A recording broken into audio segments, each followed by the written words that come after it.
বাচ্চা এবং মা দুইজনই সুস্থ আছে এবং আমার মেয়ে বাবু হয়েছে আলহামদুলিল্লাহ।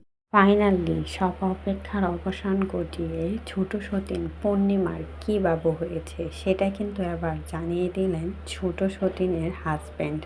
পূর্ণিমার কোল আলো করে কন্যা সন্তান হয়েছে আলহামদুলিল্লাহ। মা আর মেয়ে দুজনেই নাকি অনেক ভালো আছে আর অনেক সুন্দর হয়েছে পূর্ণিমার ফুটফুটে নবজাতক বাবুটা। বড় সতীন কাকলির হাত দিয়ে পূর্ণিমার বাবু আসলেন এই দুনিয়াতে। বড় সতীনে কিন্তু সব কিছু করলেন অনেক আগে থেকে। বড় সতীনের ইচ্ছে ছিল পূর্ণিমার যাতে একটা মেয়ে বাবু হয়, কারণ তাদের একটা ছেলে রয়েছে। তাই সবার অনেক ইচ্ছা ছিল তাদের যেন আরেকটা কন্যা সন্তান হয়। তাই সবার আশা পূরণ করে আল্লাহ তাদের কথা শুনে তাদেরকে ফুটফুটে একটা কন্যা সন্তান দিয়েছে।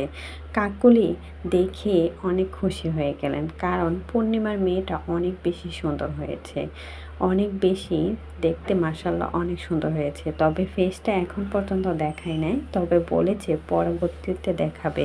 পূর্ণিমাও অনেক ভালো আছে, সুস্থ আছে, তার মেয়েও অনেক সুস্থ আছে, এমনটাই কিন্তু ভিডিওর মাধ্যমে জানালেন পূর্ণিমার হাজব্যান্ড। কাকুলি সব কিছু দেখভাল করছে পূর্ণিমার। পূর্ণিমা আগে থেকে অনেক সুস্থ রয়েছে। সিজারের মাধ্যমে পূর্ণিমার বাচ্চা দুনিয়াতে আসে। পূর্ণিমার কিন্তু আগেও একটা মেয়ে রয়েছে আর এখন একটা ফুটফুটে মেয়ে হয়েছে। কথায় আছে না, ভাগ্য এমনই, মেয়ের সবার কপালে জোটে না, তাই তো তাদের কুল আলো করে ফুটফুটে কন্যা সন্তান দিল। আর পূরণ হয়ে গেল কাকলির মনের আশা। কাকলি চেয়েছিল শুরু থেকে পূর্ণিমার যাতে একটা মেয়ে হয়, আর সেই আশাটাই পূরণ হয়ে গেল। তাই কাকলি অনেক বেশি খুশি। এমন সতীন পাওয়া কিন্তু ভাগ্যের ব্যাপার।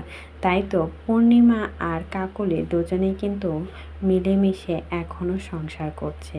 তাদের সংসারে দুইটা সন্তান হয়ে গেল। দুজনের মাঝে বন্ডিংটা কিন্তু অনেক বেশি সুন্দর। আর এই বিষয়ে যদি আপনাদের কোনো মতামত থাকে সেটা কিন্তু অবশ্যই আমাদের কমেন্ট বক্সে জানতে ভুলবেন না।